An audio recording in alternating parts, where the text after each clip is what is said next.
le papillon et une petite vidéo d'introduction pour vous présenter mon futur interview. Et donc dans cette interview, je vais rencontrer Kéa Ring, autrice de Épouse-moi. Un roman que j'ai beaucoup aimé.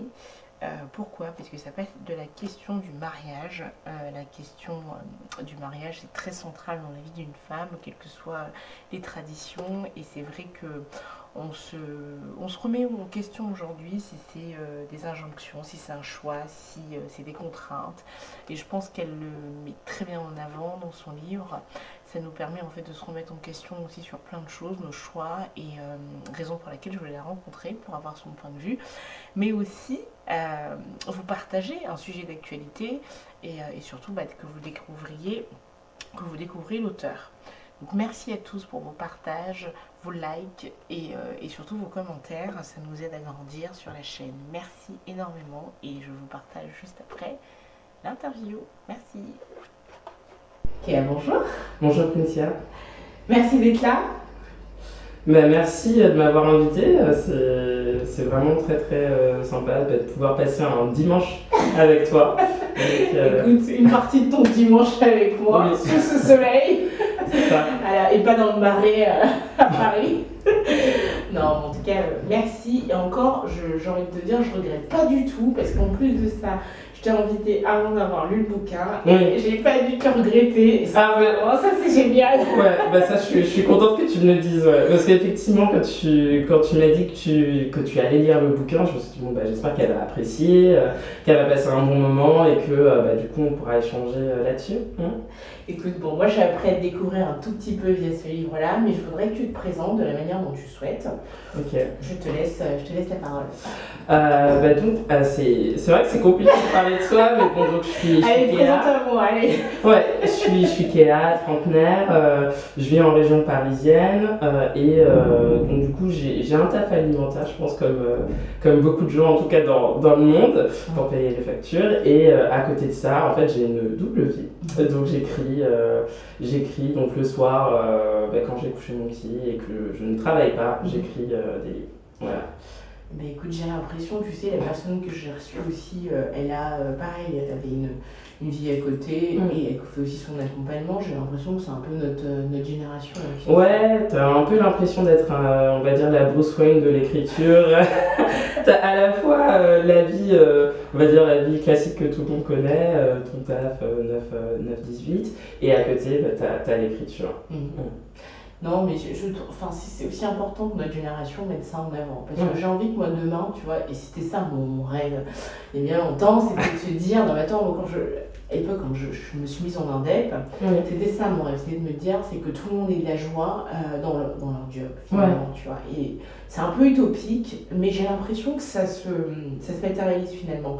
Parce que de plus en plus, il y a des gens qui ont 2-3 jobs et ça choque plus. Oui, tu vois. Et il y a des gens qui assument, comme tu viens de le dire, en fait, un job alimentaire.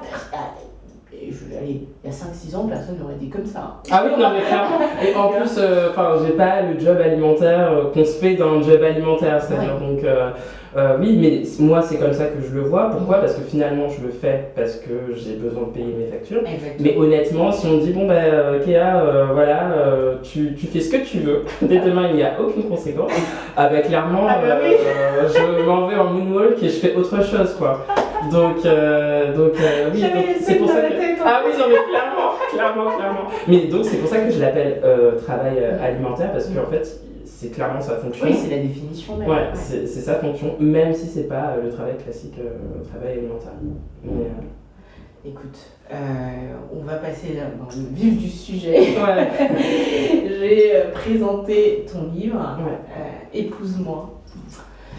J'ai envie de vous dire, lisez-le. Écoutez-la. De très bons conseils, effectivement. C'est ça, lisez-le. Moi, comme je dis toujours, je ne suis pas très fan des romans, mais par contre, en tout cas, les romans arrivent à me séduire quand il y a un vrai sujet derrière. Il y a un vrai sujet, et justement, on va en parler, ça va être vraiment notre sujet. On va prendre 15 minutes pour en parler, mais juste avant ça, je voudrais revenir sur la partie, mais vraiment purement écriture. Ouais. Tu dis que tu écrivais par exemple le soir. Est-ce que tu as pris des cours? Est-ce que tu as eu un coach pour t'aider? Alors, du coup, sur l'écriture d'Épouse-moi, non. En revanche, donc, au niveau du processus d'écriture, en fait, il faut savoir que je l'ai écrit sur plusieurs années. Parce que quand j'ai commencé à avoir l'idée de ce roman, j'étais encore étudiante. Donc, c'est te dire à quel point ça remonte. J'étais encore étudiante, j'étais en échange universitaire à l'étranger, justement. Et en fait, j'avais reçu des news en fait, d'amis, enfin de proches, qui allaient se marier. Et des échos que j'ai pu avoir, c'était pas forcément des, on va dire, j'ai pas envie de dire de parler de mariage éclairé, mais plutôt de mariage qui avait l'air d'être fait sous la précipitation, pardon. Et du coup, je me suis dit, c'est vraiment dommage en fait, et je me suis rendu compte qu'il y avait énormément de femmes qui en fait se mettaient énormément de pression par rapport à ça. Et une phrase effectivement qui m'avait choquée d'une de ses amies.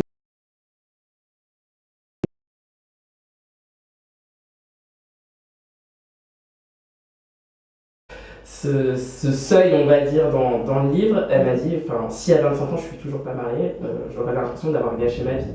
Carrément. Ouais, non mais carrément. Et ce qui était étrange, c'est que du coup, c'était quand même une fille qui avait grandi comme moi, enfin vraiment famille classique, etc. Et je me suis dit, purée, pourquoi on se met autant de pression sur cette question-là? Et j'ai vraiment eu envie, justement, d'explorer cette question-là, en fait. Et c'est vrai que moi, je le présente vraiment comme un roman de chick lit. Et je pense par exemple, on va dire à la reine de la chick lit, de la chick lit, qui est Bridget Jones, et qui effectivement traite de cette question du célibat. Mais je trouvais qu'il manquait, en tout cas, moi j'avoue que je suis pas très fan de Bridget Jones, mais je trouvais qu'il manquait aussi l'aspect culturel et environnemental important. Que je retrouve en fait dans Épouse-moi, puisque là il y a tout le terreau en fait de la famille et de la culture ivoirienne, donc ouest-africaine. Moi je trouve que, après c'est mon œil de lecteur, mais je trouve que tu as les deux, parce qu'on retrouve aussi le côté culture française, et on retrouve aussi, c'est ce que je te dis d'ailleurs, c'est d'ailleurs je trouve ça c'est hyper fin déjà de pouvoir mélanger comme ça. On ressort avoir une culture africaine, enfin en l'occurrence là ivoirienne, et en même temps française, parce qu'à un moment donné on sent quand même, je vais pas donner tous les détails sinon, voilà, mais on sent quand même que y a quand même une personne qui a grandi en France, qui a ses codes aussi français, et en même temps on parle du foutou. C'est carrément logique en fait, c'est-à-dire que elle a un croisement de plusieurs influences, donc elle a grandi dans une famille ivoirienne, mais elle est allée à l'école de la République, comme on dit, à l'école de la République. Elle a, dans le cadre, que ce soit scolaire ou même professionnel, rencontré d'autres personnes de divers horizons. En fait, elle a finalement plusieurs, on va dire, de culture et d'influence en elle. Donc c'était évident que j'allais pouvoir en fait retranscrire toutes ces influences là dans sa vie. Pour toi c'est évident, mais je pense qu'il y a beaucoup de gens qui le ressortiraient pas comme ça. Enfin, tu vois, tu verrais, il y aurait plus une culture qui serait plus ou moins mise en avant qu'une autre. Mais en tout cas là c'est vraiment bien écrit. Disons que je pense que ce qui se passe, c'est un peu comme quand tu es au resto à la carte et que tu as des... Non, mais c'est vrai que tu as plus ou moins... Tu choisis tu as plusieurs choses qui te sont présentées et toi, tu choisis ton menu en fonction de ton entrée, ton plat, ton dessert. Et parfois, en fonction en tout cas de toutes les influences que tu as pu recevoir, tu choisis ce qui te va, ce qui te convient moins. Et après, voilà, moi mon but c'était surtout aussi que finalement, de se rendre compte aussi que les choix que l'on fait finalement au restaurant sont parfois déterminés aussi par l'environnement. Mais sur Épouse-moi, la question vraiment du mariage, on voit qu'elle est vraiment très influencée par le côté, par la culture ivoirienne, en tout cas par la volonté de sa famille. Alors je dis culture ivoirienne, mais il y a aussi l'aspect religieux aussi, en partie aussi. C'est vrai que en tout cas la religion, nous, en Côte d'Ivoire, a une très très forte importance, que ce soit chrétien, musulman. Donc c'était important aussi de retranscrire cette vérité. Après, c'est vrai que moi, en lisant ça, tu vois, ce qui est fou, hein, c'est que Ivoire, moi je suis Congo-Brazzaville, c'est que je me retrouvais là-dedans. C'est-à-dire oui, bah, je me retrouve, ça reste les cousins, exactement, c'est la famille. Et je me suis dit, mais en fait, elle souligne hyper bien ce qui se passe dans 90%. Honnêtement, je dis alors parce que moi, enfin voilà, c'est un peu le côté militant qui se dit, ok, l'Afrique c'est pas un bloc, je suis d'accord, un bloc homogène, etc. qui a des spécificités, mais clairement, c'est pour ça que je dis toujours culture ivoirienne, pour pas dire voilà la région ou l'Afrique, mais on sait pertinemment que sur certains points, en tout cas, on se retrouve beaucoup, ouais, clairement. Et bien très bien, on va pouvoir en parler. Donc, effectivement, on parlait du livre. Moi, j'avais une question. J'avais une question, et tu m'as dit tout à l'heure que tu as eu un déclic quand c'est ta copine qui t'a dit ce mot-là. Et est-ce que, aujourd'hui, je vais tourner la question différemment, parce que au début, je me suis dit, parce que quand j'avais préparé mes questions, je m'étais dit certainement que c'est un peu ton histoire. Ah oui, non. Donc, du coup, oui, donc là, je switch un peu, mais du coup, comment tu as réussi à te mettre dans la tête justement de cette femme-là, tu vois, et pouvoir l'écrire, parce que je sais que j'imagine que tu es entourée de pas mal de choses, mais justement, mais comment, parce que tu l'images quand même très bien, et c'est ça que je voudrais savoir, comment tu as réussi à te mettre dans cette... en tout cas, un écrivain, c'est hyper important qu'il arrive justement à travailler ses personnages, mais honnêtement, je pense même que ça a été très facile parce qu'on a tellement d'histoires. Et d'ailleurs, c'est un retour que font très souvent les lectrices, c'est qu'elles le lisent, mais en fait, elles reconnaissent. Soit elles se reconnaissent elles-mêmes, soit elles vont te dire une sœur, une cousine, une tante, tout ce que tu veux. Et donc, en fait, j'ai eu tellement d'histoires qui m'ont été racontées sur ce type de profil-là que ça a été simple. Après, en termes vraiment purement techniques d'écrivaine, tu as des fiches personnages en fait, et tu travailles énormément leur backstory. Donc, on a souvent l'impression, et moi j'avais pareil la même impression quand on commence un bouquin, qu'un livre ça s'écrit en une fois, mais en fait pas du tout. Pas du tout, on a énormément de travail de préparation. Et un autre point par exemple sur Cynthia, c'est que par exemple elle a fait Sciences Po Paris. Et donc moi j'ai vraiment interviewé une fille qui a fait Sciences Po Paris. Parce que c'est hyper important pour moi justement de pouvoir vraiment retranscrire la réalité et vraiment justement avoir un personnage crédible et vrai. C'est pour ça que je te posais la question, parce que moi j'étais persuadée qu'en disant ça, que c'était toi, c'était ta vie. Donc du coup je me suis dit, mais là dans ma tête j'étais en train de refaire les questions, je me suis dit, mais comment elle a réussi à avoir un focus aussi juste, parce que tu peux avoir des gens autour de toi, mais par contre, l'imaginer comme ça et le vivre, c'est différent, parce que dedans, moi j'ai vraiment l'impression que c'est une vraie personne. Écoute, défi réussi, Paris réussi d'avoir... Non, mais en plus pour moi c'est vraiment très important j'aime beaucoup la littérature contemporaine, et c'est vraiment important pour moi d'avoir des personnages bien campés, bien, on va dire, bien écrits, que ce soit sur leurs émotions, mais aussi sur leur passé, leur vécu. Vraiment, c'est un travail vraiment méticuleux et d'orfèvre, quoi. Ça se ressent. Bon, question, épouse-moi. Aujourd'hui, j'ai l'impression que c'est un vrai sujet d'actualité. C'est vraiment un vrai sujet d'actualité. Et à ton avis, c'est vraiment ton avis personnel, ça vient d'où tout ça? On peut parler de la Côte d'Ivoire ou de l'Afrique ou à Brazza, mais pourquoi on se met tant de pression? Ça vient d'où?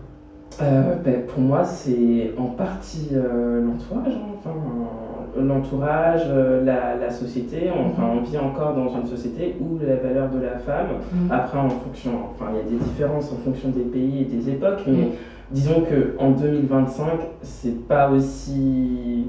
En tout cas, c'est pas aussi prégnant que par exemple dans les années 50.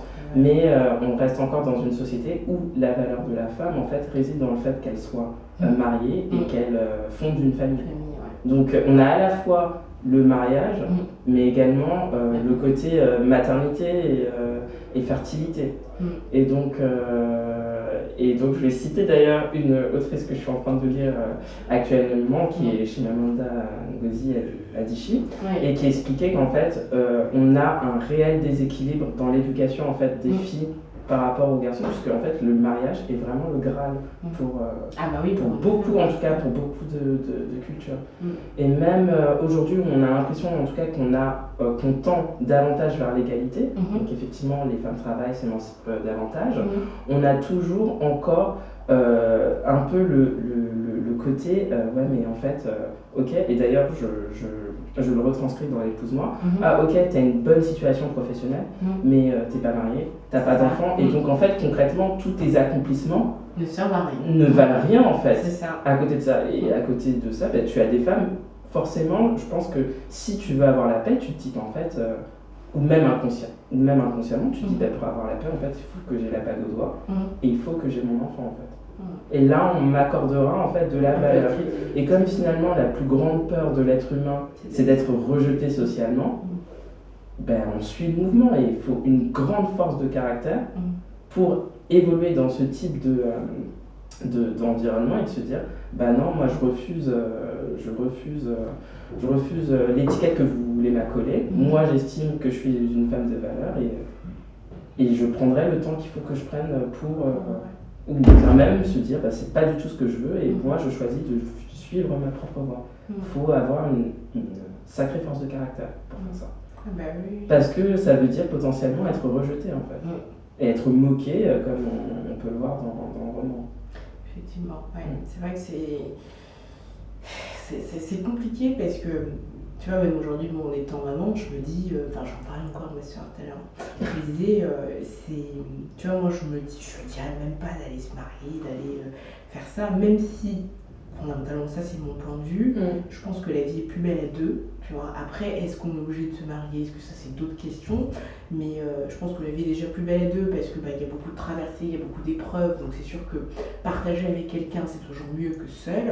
En revanche, ce que je lui dis clairement, je lui dis mais moi je vais pas la pousser à faire ça, quoi, parce que... Après c'est une très grande question et je suis d'accord avec toi que le partage est hyper important, mais est-ce que fondamentalement on est obligé d'avoir un partage romantique, amoureux en fait? Moi je pense que c'est une vraie question. Je pense que honnêtement, parce que en même temps aussi c'est une question de loterie. Vraiment, bon, on a la chance d'avoir trouvé, mais c'est la loterie aussi. On voit dehors que c'est compliqué. Enfin, pour beaucoup de femmes. Même au-delà de la loterie, parce que tu peux avoir trouvé quelqu'un de bien, mais la relation en elle-même, sans même prendre les deux personnages, c'est tout un travail. C'est tout un travail. Il faut apprendre des choses, il faut, à un moment donné, tu vois, tu as des blessures qui ressortent, donc tu vois, il faut aussi, tu as tout ça, et c'est pas facile. Donc Mais moi en ce moment, je suis vraiment en train de me dire que le bonheur, en tout cas, ou le bonheur réside dans le fait, en fait, d'avoir plusieurs sources d'amour. Et pas spécialement, et je pense que, et pas spécialement amoureux romantique. Et je pense que si on ne se focalise pas là-dessus, il y a de fortes chances, en tout cas, qu'on puisse être davantage heureux. Donc, moi, je suis d'accord, effectivement. Je pense que le plus important, c'est vraiment l'amour en soi, que tu te sens aimé et que tu aimes en retour. Exact. Et que ce soit une personne, l'âme sœur, on va dire, tant mieux, mais que ce soit la famille, les sœurs, les amis aussi. Moi, je trouve que c'est hyper important l'amitié. Dans le fait de donner de son temps aussi. Typiquement, avoir un travail bénévole ou être salarié, ou même toi, ce que tu fais dans le fait de rencontrer des auteurs, etc., pour échanger sur leurs œuvres, ça permet justement d'enrichir sa vie. Et je pense que c'est le plus important.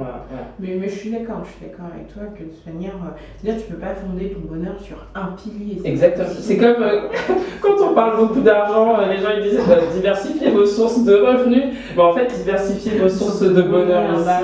Parce que faut pas reposer que sur un. Exactement. Et je pense que l'être humain il est assez complet, il est assez riche pour reposer que sur une seule personne. Et d'ailleurs aussi, ça met la pression à l'autre. Enfin, t'imagines, tu te réveilles, t'as tout le bonheur de l'autre sur tes épaules. Enfin, je trouve que c'est hyper impressionnant, quoi. Et comment est-ce qu'aujourd'hui tu penses que ça va évoluer? Est-ce que tu penses qu'on aura peut-être moins l'impression, en tout cas je parle pour nos petites sœurs ou les générations qui arrivent, est-ce que tu penses que ça va s'amoindrir ou ça va s'amplifier? Moi j'avoue, je suis ultra... Alors c'est pas que je suis pessimiste, mais quand on observe bien en fait les choses, c'est des cycles. Et chaque génération en fait va à l'encontre de ce qui lui a été prôné. Je sais pas, c'est une question de rébellion, j'en sais rien. Mais en tout cas, d'ailleurs, c'est un discours qu'on voit beaucoup revenir, tout le discours des valeurs un peu traditionnelles de la famille, un peu avec le délire de tout ce qui est mince, comment on appelle le trade wife. Oui, merci. J'avais un trou de moi. Tout ce qui est trade wife, il y a beaucoup de filles qui sont hyper intéressées par ce mode de vie-là. Donc en fait, ça va faire le ping-pong. Donc là, pour répondre à ta question, de toute façon, et d'ailleurs sur toutes les questions, on va dire pas d'oppression, mais je pense quand même que ça s'améliore, parce que clairement on a quand même beaucoup plus de choix en tant que femme que des années auparavant, mais j'ai l'impression aussi qu'il y a un recul aussi, enfin il y a un retour en arrière de certains. Donc je suis désolée, j'ai plus le théoricien en tête qui avait dit ça, mais effectivement qu'il y a en tout cas des switches entre les différents modes de pensée des générations. Qu'en gros, ils font vraiment tout à l'encontre. Donc, si la génération de tes parents était plutôt consumériste, toi, la génération suivante sera beaucoup plus dans la frugalité, etc. Donc, c'est... Après, je me dis de toute manière, dans une société, tu es obligé d'avoir, comme on dit, les rebelles, ceux qui suivent un peu, et je pense que c'est aussi ça en équilibre d'une société. Moi, je me dis finalement, que tu sois trade wife, que tu sois à la recherche de l'amour, tant que tu es aligné avec ça. C'est ça. Moi, personnellement, j'en ai rien à faire. Enfin, vraiment, c'est pas une... Alors, c'est une tendance juste qui m'effraie parce que je veux vraiment que les filles qui choisissent de suivre en tout cas ce mode de vie se rendent compte de ce que ça implique. Mais en fait, quel que soit le chemin que tu choisis, il faut juste que tu te rends compte qu'il y a des avantages et des inconvénients et qu'il faut que tu choisisses par rapport à ce que toi tu veux réellement et pas par rapport à ce que la société ou ton entourage veut de toi. Et donc oui, effectivement, on pourra en parler pendant des heures de ce sujet-là, mais c'est vrai que comme tu disais, en fait, l'idée c'est que la personne soit alignée. En fait. Clairement. Si elle est alignée avec ce qu'elle veut, finalement, ça fait aussi des vies équilibrées. Ça fait des parcours de vie qui ont du sens. Et là où je te rejoins, c'est vraiment éviter tu vois, suivre la tendance, quoi. Tu suis les tendances. Mais les modes, elles changent, donc en fait, si tu suis une tendance, mais que cette tendance te convient pas, il y a un moment où ça va changer, et toi tu te retrouves un peu bloqué dans une vie que tu n'as pas réellement choisie. Enfin, tu as choisi, mais pour les mauvaises raisons. Et puis aussi, ça fait des divorces, ça fait des enfants qui subissent si jamais il y a des enfants, ça fait pas mal de choses. Bon, après, c'est pas grave de divorcer et se remettre, mais ça peut chambouler une vie entière. Oui, clairement, totalement. Ouais, donc tu vois, c'est intéressant. Moi, j'invite vraiment toute la génération, nous on a 35 ans à peu près, donc j'invite la génération en dessous de lire, c'est hyper important quand même de se faire son idée. Ou même au-dessus aussi. Oui, au-dessus aussi, c'est vrai. Mais je le disais parce que je me dis quand tu es plus jeune, tu as peut-être besoin, tu vois, plus tu as des expériences de vie, plus tu te connais, tu vois. Voilà. Et donc les choix sont plus faciles, tu vires, tu gardes. En revanche, quand tu es plus jeune, tu as besoin quand même d'un regard, tu as besoin aussi peut-être de lire, et tu n'as pas aussi, et ce qui est intéressant, moi ce que j'ai retrouvé dans les bouquins, c'est que c'est pas ta famille qui te donne un conseil, tu vois. C'est quelqu'un qui a vécu une vie et qui ne te donne pas forcément de conseil, qui pose sa vie là, et c'est toi qui en fais ce que tu veux. Et moi c'est ce que j'aime avec les livres finalement, parce qu'en fait, c'est toi qui décides de prendre ce que tu veux prendre. Oui, clairement. Je donne en fait une vision que j'ai du monde, de la vie, et c'est toi qui choisis. Exactement. Après, alors quand c'est ta famille, c'est limite t'as de l'influence. Et c'est peut-être un peu malsain des fois, parce que ta famille, elle pense à ton bien-être, ou du moins elle pense, comme tu disais tout à l'heure, à ce que tu sois dans les rangs, et finalement... clairement. Après, oui, voilà, c'est ça qui est un peu compliqué aussi dans le rapport finalement familial, c'est que même par exemple la mère de Cynthia, elle ne pense pas à mal, elle le fait parce qu'elle estime que c'est le bonheur de sa fille réside dans le mariage, dans le fait de fonder une famille, donc c'est toujours très compliqué. Et aussi c'est ce qu'elle a vécu elle, donc forcément elle retransmet aussi la même chose à sa fille, c'est sûr. Écoute, moi j'ai adoré, ça m'a fait rire. Ah, ça c'est important aussi. Ça me faisait rire. Et je me dis, bon après je suis pas très fan, comme je disais, je suis pas très fan des romans, mais à chaque fois que je lis... Du coup c'est un très très bon compliment en fait. Ah, oui, si t'es pas fan de romans et que t'as passé un bon moment, c'est pour ça que je te le dis, il y a certains romans qui arrivent à aborder. Oui, mais parce que dans le fond, il y a un vrai sujet, tu vois, il y a un vrai sujet, et puis, et je trouve aussi, justement, la légèreté du roman permet de faire avaler beaucoup de choses, tu vois. Non mais c'est vrai, je suis peut-être trash, hein, mais... C'est un peu comme le ponche coco à un mariage. C'est ça. T'as pas l'impression de... Ouais, tu bois, t'as pas l'impression de boire et puis tu t'essayes de te lever et en fait tu te rends compte qu'en fait t'es bourré en fait. Ouais, moi ça me faisait ça avec le Sex and the Beach. Je me disais, le côté sucré. Ouais, mais non, mais c'est catastrophique. Hein. Oh mince. Tu te rassois direct parce que tu dis, ah ouais, non, en fait... Ouais, c'est fou, hein. Ouais. Écoute, j'ai moi la question signature du papillon.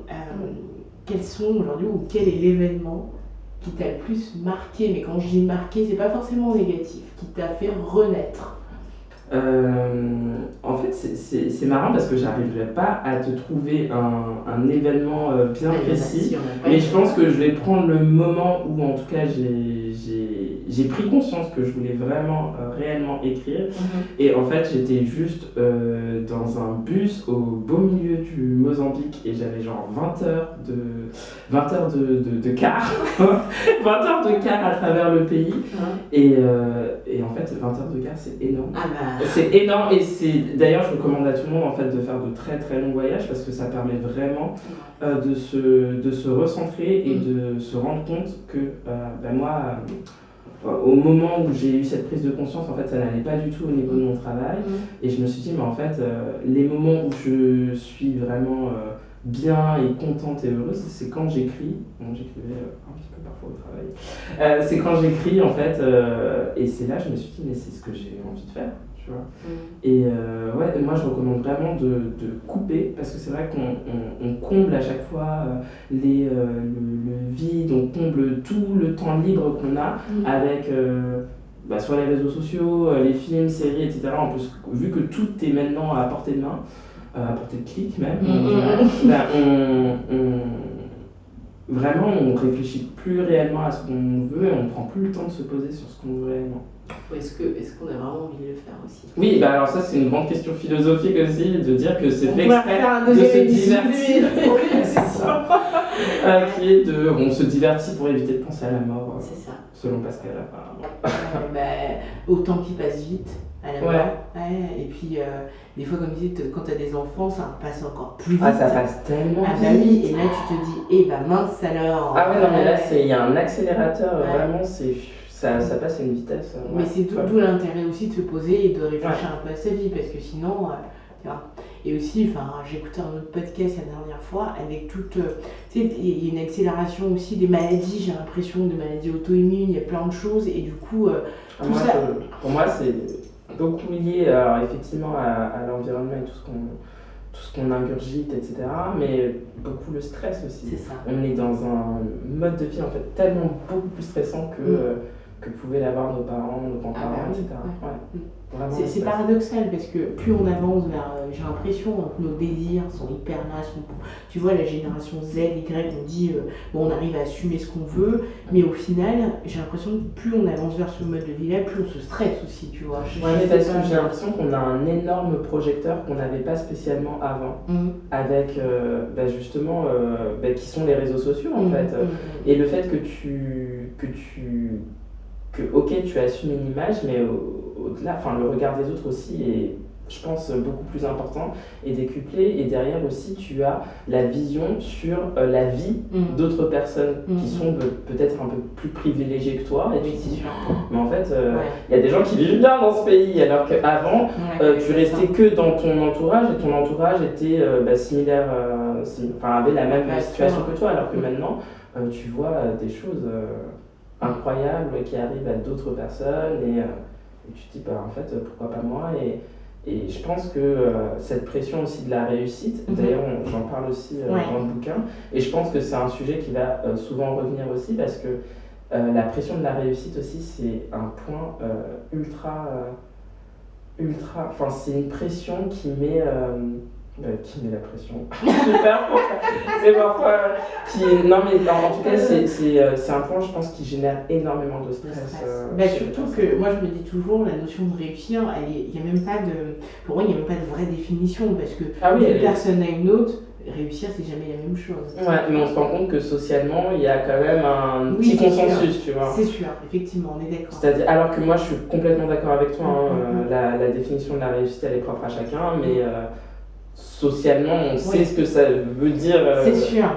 Mais oui, mais en fait, c'est parce que comme tu disais, on a le miroir de l'autre, en fait. Exactement. Parce qu'au final, quelqu'un qui est plutôt heureux, qui a des enfants, qui est qui a choisi sa vie, a réussi, finalement, tu vois. Moi, quand tu es heureux, en fait, ça devrait être ça le but de ta vie. Voilà, être heureux. Oui, après, tout dépend de... en bonne santé. Exactement, mais tout dépend après de quel est ton bonheur aussi, parce que faut pas que ton bonheur entrave concrètement. Je veux dire, il y a des tueurs en série, leur bonheur c'est de tuer les gens, donc voilà, c'est-à-dire que ces personnes-là, non, toi en fait, non, on veut pas spécialement. On parlait pas de. Voilà, on parle pas de toi, tu es exclu de, effectivement. Alors j'espère que t'as pas d'auditeurs qui projettent de faire ça, mais non, mais tout ça pour dire que oui, enfin pour moi ça devrait être juste le but ultime en fait, c'est-à-dire que t'as qu'une vie, elle va passer extrêmement vite, en plus tu ne sais pas réellement quand tu pars, en tout cas pour la majorité d'entre nous on ne sait pas quand on va quitter ce monde, et je me dis mais en fait ce serait tellement dommage de suivre des voies qui ne sont pas réellement les tiennes, de suivre un chemin qui n'est pas le tien, et le but c'est vraiment que tu sois heureux quoi. Concrètement. Et ben je te suis à 1000%. Ah bah en tout cas j'espère que tu l'es aussi. Ah bah écoute, j'essaye. J'essaye, on essaye d'être heureux, mais moi ma priorité c'est de me dire surtout la santé. Parce qu'avec la santé, t'as de quoi rebondir et retrouver le bonheur. Mais par contre, quand t'as plus de santé, je suis pas sûre que le bonheur tu l'envisages aussi. Bah clairement je pense que c'est quand tu perds les choses que tu te rends compte en fait de leur valeur. Parce que c'est vrai qu'on se réveille pas tous les matins en se disant merci pour le souffle, merci d'être en vie, d'être encore en vie, etc. Parfois on respire et c'est déjà quelque chose de fou de respirer. Et ouais, c'est important, je pense, d'être reconnaissant de ça et de se rendre compte qu'effectivement la santé, c'est Écoute, on va finir sur ces belles paroles parce que sinon on va partir dans un débat philosophique. C'est clair, ça sentait. Écoute, merci beaucoup. Merci à toi. Tu vois, c'est vraiment un plaisir. Et puis. C'est ce qu'on disait, le temps passe vite. Exactement. Merci beaucoup.